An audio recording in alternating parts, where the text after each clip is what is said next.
Assalamualaikum warahmatullahi wabarakatuh.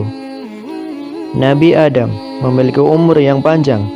Bahkan beliau hidup selama kurang lebih 1000 tahun dan telah memiliki keturunan yang banyak. Sehingga tibalah saatnya ia untuk bertemu kembali dengan sang penciptanya, yaitu Allah Subhanahu wa Ta'ala.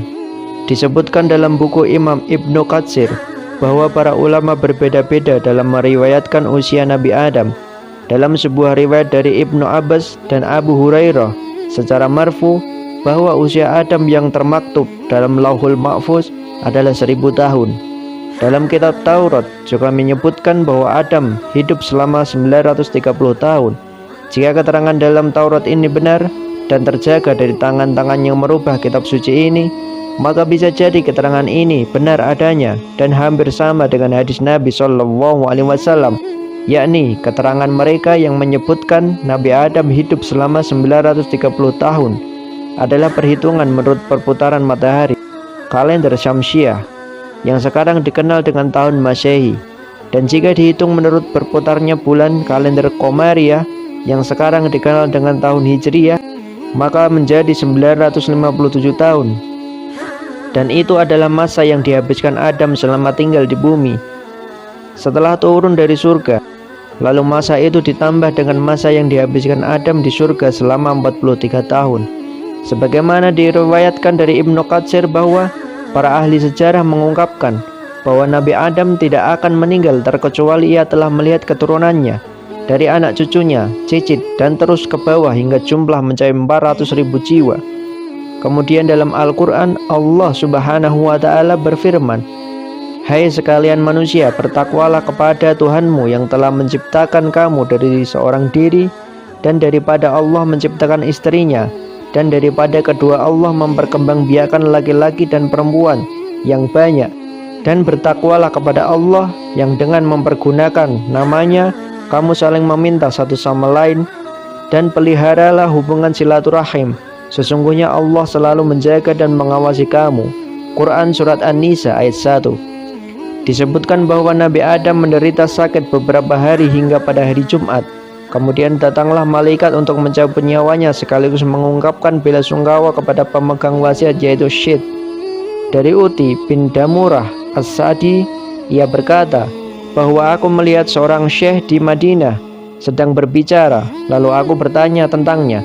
Kemudian mereka menjawab, itu adalah Ubay bin Ka'ab. Ketika itu Ubay berkata, saat mau datang menjemput Adam, ia berkata kepada anak-anaknya, "Wahai anak-anakku, aku ingin memakan buah surga." Maka anak-anaknya pun pergi mencarikan buah tersebut. Namun di tengah perjalanan mereka disambut oleh para malaikat yang membawa kain kafan dan wewangian. Selain itu mereka juga membawa sejenis kapak, sekop, dan cangkul. Para malaikat pun bertanya, "Wahai anak Adam, apa yang kalian cari atau apa yang kalian mau, dan kemana kalian pergi?" Mereka kemudian menjawab, "Bapak kami sakit dan dia ingin makan buah dari surga." Lalu para malaikat berkata, "Pulanglah, karena ketetapan untuk bapak kalian telah tiba." Lalu para malaikat mendatangi rumah Adam. Hawa yang melihat dan mengenali mereka berlindung kepada Adam. Namun Adam berkata, "Pergilah engkau dariku, sungguh aku diciptakan sebelummu. Biarkan nyawaku dicabut oleh para malaikat Rabbku." Lalu para malaikat mencabut nyawa Adam pada hari Jumat. Mereka memandikannya, mengkafaninya, memberinya wewangian, menyiapkan kuburnya dengan membuatkan liang lahat di kuburnya, mensolatinya.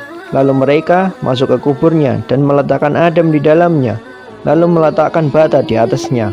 Kemudian mereka keluar dari kuburnya. Mereka menimbunnya dengan batu. Kemudian mereka keluar dari kubur, lalu menimbunnya dengan tanah. Lalu mereka berkata, "Wahai Bani Adam, ini adalah tuntunan bagi kalian pada orang mati di antara kalian." Diriwayatkan oleh Abdullah bin Imam Ahmad dalam Zawaidul Musnad. Ibnu Katsir menyebutkan bahwa hadis ini sanadnya sahih kepadanya, yakni kepada Ubay bin Ka'ab, Al-Bidayah wan Nihayah. Kemudian Al-Haytsami berkata, diriwayatkan oleh Abdullah bin Ahmad, rawinya adalah rawi-rawi hadis sahih, kecuali Uti bin Damurah, dia adalah rawi sikoh. Dari hadis ini diketahui bahwa saat malaikat maut akan menjemputnya, tiba-tiba Adam sangat merindukan buah surga. Hal ini menunjukkan betapa cintanya ia kepada surga dan kerinduannya untuk kembali kepadanya. Selain itu, bisa jadi keinginannya untuk makan buah surga merupakan tanda dekatnya ajal. Sebagian hadis menyebutkan bahwa Adam mengetahui hitungan tahun-tahun umurnya. Ia menghitung umurnya yang telah berlalu, dan nampaknya ia mengetahui bahwa tahun-tahun umurnya telah habis. Para malaikat diutus Allah untuk mengurus jenazah Adam.